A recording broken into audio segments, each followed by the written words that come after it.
স্মরণকালের সবচেয়ে ভয়াবহ প্রাকৃতিক বিপর্যয়ের মুখোমুখি হয়েছে আফ্রিকার দেশ মরক্কো। গত শুক্রবার রাতে জোরালো ভূমিকম্পে কেঁপে ওঠে উপকূলীয় শহর রাবাত, ক্যাসাব্লাঙ্কা এবং ইসা ওইরাত সহ আশেপাশের অঞ্চল। রিক্টার স্কেলে ওই ভূমিকম্পের মাত্রা ছিল ৬.৮, যার উৎপত্তিস্থল ছিল মরক্কোর অন্যতম গুরুত্বপূর্ণ শহর মারাকেশের ৭১ কিলোমিটার দক্ষিণ পশ্চিমে ভূমিস্তরের ১৮.৫ কিলোমিটার গভীরে।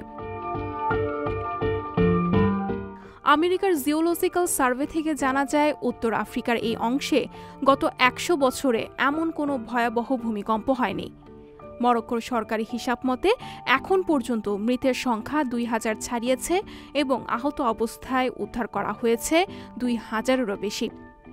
ধারণা করা হচ্ছে ধ্বংসস্তূপ সরালে প্রকৃত হতাহতের সংখ্যা বাড়বে। নিহত মানুষদের মধ্যে সবথেকে বেশি বাসিন্দা আল হাউস প্রদেশের। ভূমিকম্পের উৎপত্তিস্থল এখানে হওয়ায় ভয়াবহতাও এখানে বেশি। মারাকেশ ও এর আশেপাশের এলাকায় শত শত ভবন ধসে পড়েছে, নয়তো ক্ষতিগ্রস্ত হয়েছে। প্রথম ভূমিকম্পের আঘাত আসার পর অনেকেই নিজের বাড়ি ছেড়ে খোলা জায়গাতে এসে অবস্থান নেয়। এরপর প্রায় ১৯ মিনিট পর দ্বিতীয়বার ৪.৯ মাত্রায় আবারও ভূমিকম্প হয়। রয়টার্সের প্রতিবেদন অনুযায়ী ভূমিকম্পের সময় বাসস্থান ছেড়ে রাস্তায় নেমে আসা লোকজন সারা রাত সেখানেই অবস্থান নেন। তাদের কেউই এখন পর্যন্ত ঘরে ফেরার সাহস পাচ্ছেন না। ভূমিকম্প পরবর্তী আফটার শক নিয়ে তারা এখনও আতঙ্কে রয়েছে। ব্রিটেনের ইউনিভার্সিটি কলেজ লন্ডনের ইমেরিটাস অধ্যাপক বিল ম্যাকগেয়ার বলেছেন, মরক্কো এলাকায় ধ্বংসাত্মক ভূমিকম্প তেমন একটা হয় না, তাই যথেষ্ট মজবুত করে ভবন নির্মাণ করা হয় না।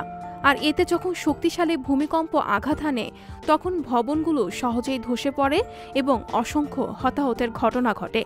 মরক্কোয় এমনটাই ঘটেছে। মরক্কোর এমন দুঃসময়ে পাশে থাকার আশ্বাস দিয়েছে জাতিসংঘ সহ বিশ্বের অনেক দেশ। প্রায় ২ বছর ধরে বৈরী সম্পর্ক থাকা প্রতিবেশী দেশ আলজেরিয়াও তাদের আকাশপথকে মরক্কোর জন্য উন্মুক্ত করে দিয়েছে, যেন বহির্বিশ্ব থেকে সহায়তা সহজে মরক্কোতে প্রবেশ করতে পারে। ভূমিকম্পে ক্ষতিগ্রস্ত পাহাড়ি এলাকাগুলোতে এখন পর্যন্ত উদ্ধারকারী দল পৌঁছাতে পারেনি। ধ্বংসস্তূপের মধ্যে আটকে পড়ে থাকা মানুষদের উদ্ধার অভিযানে দেশটির সকল আইনশৃঙ্খলা বাহিনী যুক্ত হয়েছে।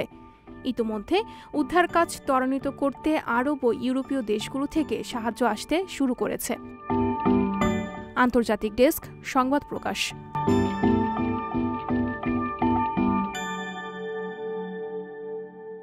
সংবাদ, ফিচার ও অনুষ্ঠানের জন্য ভিজিট করুন সংবাদ প্রকাশের ওয়েবসাইট এবং যুক্ত থাকুন ফেসবুক পেজ ও ইউটিউব চ্যানেলের সঙ্গে।